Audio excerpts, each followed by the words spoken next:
So by the time that this video comes out, I would have graduated high school like a few weeks ago. And by graduated, I mean like closed my laptop and then like walked away. Yeah, no, I didn't.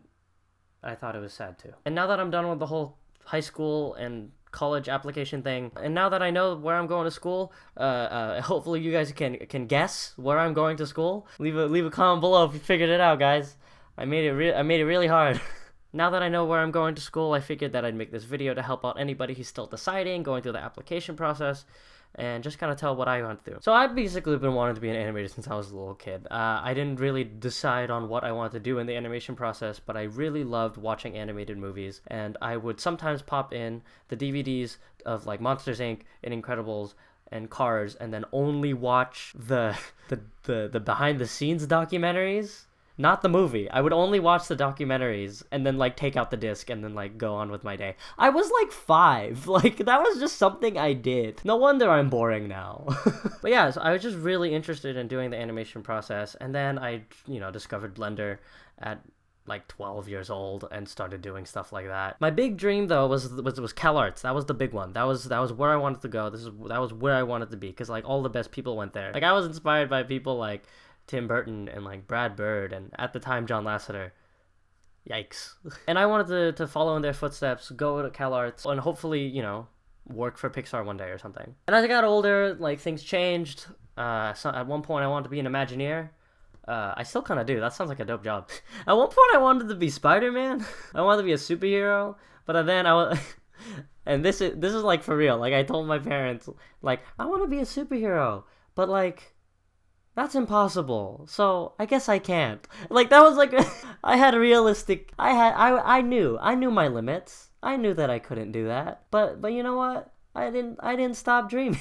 But yeah, as a kid I always made animated movies. Sometimes I had like a little camera and I'd film my stuffed animals. I was one of those kids who made Lego stop motion films with my little point and shoot camera, but I also didn't have an editing software, so to play it back I just went to the playback and then just tapped the button to make the next picture go by really fast. So one time came and I actually had to go look for animation schools. I actually had to research. I looked online, looked up like what are the best animation schools? Where do I want to go? And of course I knew that CalArts was at the top of the list. And I also saw Ringling, and I was like, okay, that's also at the top of the list, obviously. RISD was definitely up there, and I even considered going to Sheridan in Ontario, and I'm in California, so that would have been kind of weird. That wouldn't have been ideal. And so I made up a list of different colleges, different universities, some in-state, some public colleges, some private ones, and then some out-of-state, obviously. And I talked to my parents a whole lot about it. Luckily, I've been super lucky that they've been like super supportive through all of this.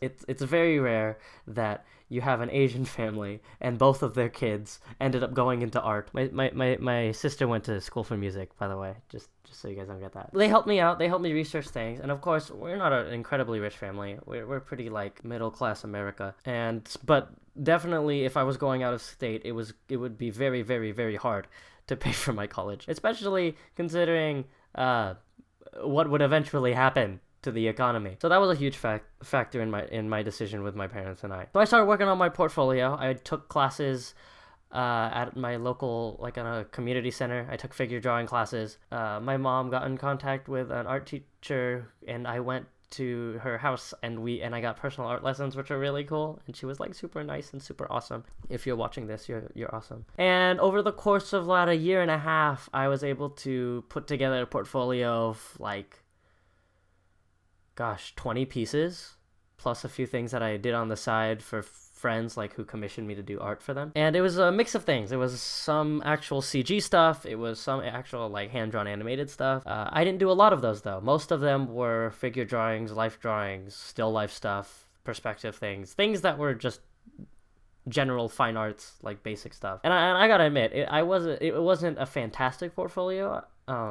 It was definitely pretty good for someone who just kind of started really getting their act together like a year and a half away from the deadline. And I'm pretty proud of what I was able to accomplish. While I admit that I could have I think I could have applied myself a little bit more. I got my portfolio together, and I started applying. I applied to like USC, LMU, RISD, Ringling, SCAD, SVA. Did I apply to Chapman? I don't actually remember. I applied to a whole bunch of schools. In the end, I applied to about 11 schools. CalArts was not one of them because I visited and they didn't vibe with me. I did not vibe with them. They failed the Brian vibe check. I applied to SCAD first. I applied to SCAD actually on the spot. It was the only school that I applied to right there and then when I went on the tour. I don't know. There was just something about it that just made me really like it. But I withheld all of my judgments yet until I got heard back from all of them. In the end, out of the 11, I got into 6 of them. I got denied by RISD, SVA, LMU, and then USC, I think. I got into all the other ones, including Ringling, which was supposedly my top choice because it's like the #1 school in the country for animation, so that was a huge deal for me. But I still like had that gut feeling about SCAD. Like I went there and I went, this place is great, and then I applied right there on the spot. I didn't do that with Ringling. I only did that with SCAD. It was just, I don't know what it was. It was just a gut feeling. So I had a really hard time deciding between Ringling or SCAD. It was like really big animation school, and at the time SCAD was like 8th animation school according to like Animation Magazine. But then, really close to the time for my decision, SCAD was bumped up to 3, and that was like, oh, okay, so it's not that big of a deal anymore. When it comes to like ranking. The more I looked into it, it was just all like, does it really, at least just for me, I haven't been to school yet. Like, I haven't gone through it yet. I don't know what the industry's like yet. I know nothing about it yet. But it just kind of occurred to me that, it's either you go to Ringling, where they're really gonna like make sure that I get like absolutely like super duper awesome, or I go to SCAD, where they're probably also gonna do the same, but it looks like I'm going to enjoy that place better. Just environment wise. I just remember being there and going, I like this environment better than Sarasota, Florida. I guess what I'm trying to say is that it came down to the point of, it doesn't really matter what school I go to because both of them are pretty reputable. And I think that the only thing that will stop me from being successful in the future is how hard I am willing to work and whether or not I enjoy what I am doing or enjoy the place that I am doing it. Like, I've talked to a few current animation students at SCAD and a few just general students at SCAD, and they've all said that it is ridiculously hard and that it is really rewarding still, and you have a lot of time to just kind of like explore and chill, and hopefully I make friends. I don't know.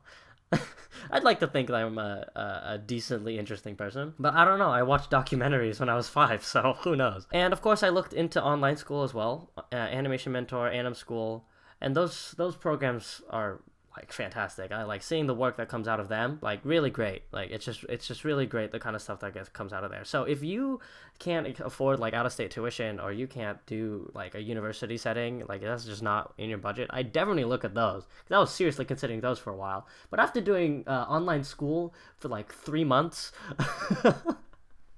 I don't know if I want to do that again. Granted, it's animation, so it's probably not as bad. So anyway, that was just a really long-winded way of me saying that it just came down to how am I going to use the resources that I am given at these schools, and which place will make me do what I want to do while also not sacrifice my ever deteriorating mental health. I don't know if anything of what I said has been helpful to you, if you're watching this for any particular reason, but I really, really hope that something stood out to you. My only tips for deciding where to go to college is you gotta know, is this like, do you think that the school will give you the resources to succeed?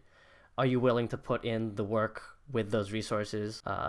And if you have a chance to go there, because the location really matters, because you're going to be living there for a while. And also take in mind, are you going to be able to pay for it? Because everyone knows college is horrendously expensive. I was also really lucky that SCAD offered me a scholarship to go there, as well as like a teacher also nominated me for that. So that was really I was really lucky to get that, and I'm very thankful for that. Also, do well in high school. Like, just because you're an arts student doesn't mean that you should like kind of like slack off in like regular school because like if you're not like putting in the effort for like things that you have to do, like eventually animation is going to be something that you have to do.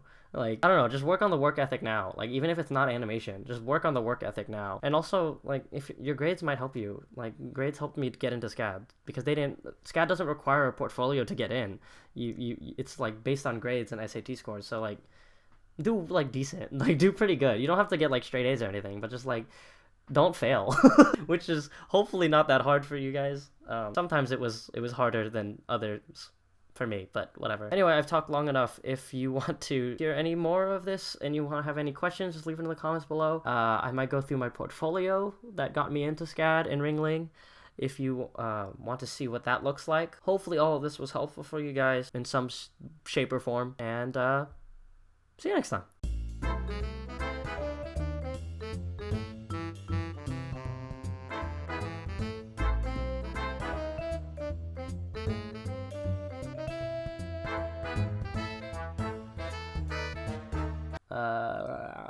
This is gonna be painful to edit later.